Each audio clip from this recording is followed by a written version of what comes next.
સૌપ્રથમ તો હું માફી માંગુ છું. મારા સાગબારા હું સવારે નીકળવાનો જ હતો, પણ અમારા કાર્યકરો એક તો ઘોડાદેવી અને એક તીર મંડળા, નાની પરોળી અને ચારેક જગ્યા આકસ્મિક મૃત્યુ થવાથી એ દુઃખદ પ્રસંગમાં મારે ફરજિયાત હાજરી આપવાની હોય, એના કારણે અમે થોડા મોડા પડ્યા છીએ, માફ કરજો.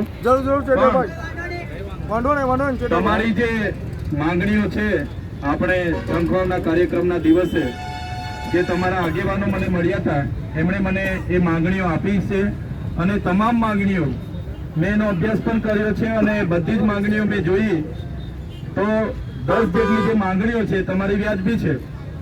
જે પ્રકારે તમે અમે બધા જાણીએ છીએ, દેશ આઝાદ થયો અને દેશના આઝાદ થયા પછી તમામ મજદૂરો માટે કાયદાઓ બન્યા છે, એમના વેતન માટેના કાયદાઓ બન્યા છે, ઓવર ટાઈમ માટેના કાયદાઓ બન્યા છે, બોનસ માટેના કાયદાઓ બન્યા છે, પ્રોવિઝન ફંડ માટેના કાયદાઓ બન્યા છે અને વીમા પોલિસી માટેના કાયદાઓ બન્યા છે અને લઘુત્તમ વેતન ધારાના કાયદાઓ બન્યા છે.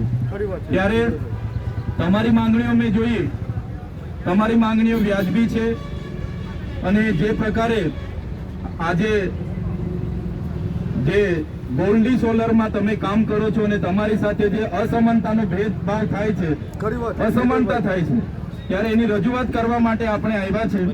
એટલે રજૂઆત કરવા માટે આપણે બધા જઈશું, ગેટ પર જઈશું, એમના જે મેનેજમેન્ટ છે એ મેનેજમેન્ટને બોલાવીશું અને બધા સાથે રહીને તમારી જે માંગણીઓ છે તમે બધા શાંતિથી સાંભળજો. અમે 1 બાય 1 બધી જ ચર્ચા કરીશું. તમને ખબર છે કે જે એક્ટ બન્યા 1947 નો આપણો ઇન્ડસ્ટ્રીયલ ડિસ્ટ્રીબ્યુટરનો એક્ટ બન્યો, આપણે લઘુત્તમ વેતન ધારાનો એક્ટ 1948 માં બન્યો, એ જ પ્રકારે આપણે પ્રોવિઝન ફંડનો એક્ટ 1952 માં બન્યો, એ જ પ્રકારે આપણે બોનસ ની રકમ પગાર પર બોનસ મળવું જોઈએ તેનો એક્ટ 1965 માં બન્યો, એ જ પ્રકારે 1970 માં કોન્ટ્રાક્ટ અને મજૂરની નિયમન અને નાબૂદી માટેનો એક્ટ બન્યો. ગુજરાતમાં 1972 માં મજૂરો અને કોન્ટ્રાક્ટરોના નવા નિયમો બન્યા.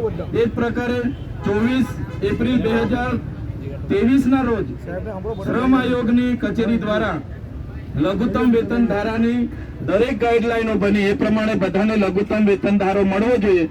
અને સાથે સાથે તમે જાણો છો, હમણાં જ ટૂંક સમયમાં 30/9/2025 ના રોજ ગુજરાત સરકારે શ્રમ આયુક્તની કચેરીએ નવો પરિપત્ર બહાર પાડીને નવા ભાવ, નવી નીતિઓ બહાર પાડીને મજદૂરોના ન્યાયની વાત એમણે જ્યારે મૂકી છે, પણ આજે અમલવારી નથી થતી.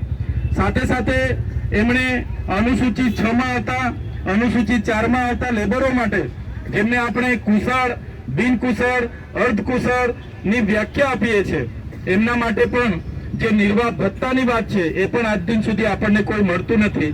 સાથે સાથે વીમા પોલિસીની બાબતો હોય, વળતરની બાબતો હોય, ગ્રેજ્યુટી 15 દિવસની મળવી જોઈએ તેની બાબતો હોય, મહિનાના 26 દિવસે કામ કરવાનું હોય છે, 8 કલાકથી પણ વધારે કામ કરે અને એનો ઓવર ટાઈમની બાબતો હોય, તો તમામ બાબતોનો આજે આપણે એમની સાથે ડિસ્કસ કરીશું, એક એક મુદ્દાની વાત કરીશું અને તમને ન્યાય મળે એ હેતુસર જ અમે બધા અહીંયા ઉપસ્થિત થયા છે.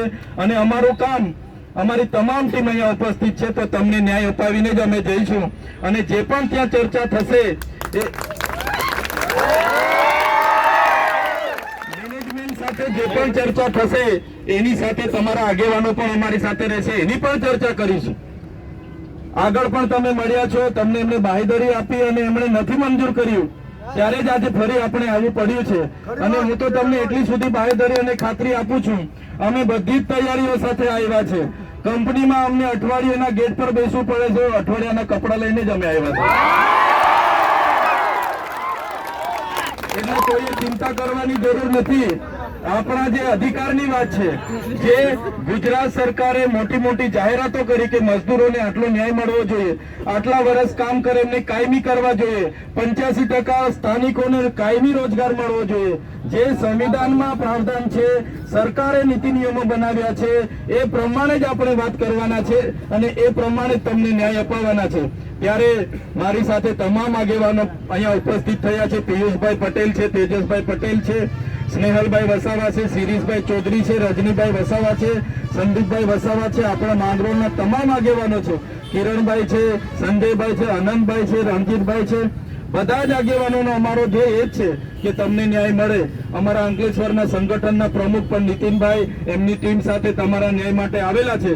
તો અમારો બધાનો હેતુ તમને બધાને ન્યાય મળે એનો છે. તમને ન્યાય આપવા માટેની મેનેજમેન્ટ સહમતિ આપી દેશે તો આપણું આંદોલન આપણે સમેટી લઈશું. અગર મેનેજમેન્ટ સહમતિ નથી આપતું અને આપણી સાથે યોગ્ય રીતે વાત નથી કરતું તો અમે પણ તમારી સાથે જ ધરણા પર બેસવાના છે. એટલે એમાં કોઈ ચિંતા કરવાની આપણે બધા શિસ્તમાં માનનારા લોકો છે તો શિસ્તની પદ્ધતિસર જ આપણે ત્યાં જઈશું. કોઈએ પણ ધક્કા મૂકી કે કોઈએ પણ બીજી વાતો સોળ શરાબા હો હા કોઈ કરવાનું નથી. અમે તમારા આગેવાનો છે, તમારા બે આગેવાનો નક્કી કર્યા છે તમે. અમે રજૂઆતો કરીશું, બધાએ બોલવાની જરૂર નથી. તમારા કોઈ પણ પ્રશ્નો હોય તો તમારા આગેવાનોને કહેજો, અમને કહેજો, તમારા વતી અમે રજૂઆત કરીશું. અને તમે અમને આગેવાન તરીકે બોલાવ્યા છે ત્યારે અમારી વાતો પણ તમારે સાંભળવી પડશે, માનવી પડશે. એટલે બીજી કોઈ પણ જાતની અવ્યવસ્થા બને, કોઈ પણ જાતની નિવ્યવસ્થા બને એવી કોઈ કરવાનું નથી. અમારા તરફથી જે કઈ સૂચના મળે એમની બધા જ લોકોએ અમલ કરવાનો છે અને આપણે શાંતિપૂર્ણ રીતે આપણી રજૂઆતો મૂકવાની છે અને એનું જે કઈ નિરાકરણ આવશે એ તમને અમે જાહેરમાં જણાવીશું અને આગળનો આપણે બધા નિર્ણય લઈશું. એ વાત સાથે આપણે ત્યાં મેનેજમેન્ટને મળવા માટે જવાનું છે એટલે બધા શાંતિથી આવજો. કોઈએ પણ ધક્કામુક્કી કરવાની જરૂર નથી. ધન્યવાદ. જય આદિવાસી, જય જય.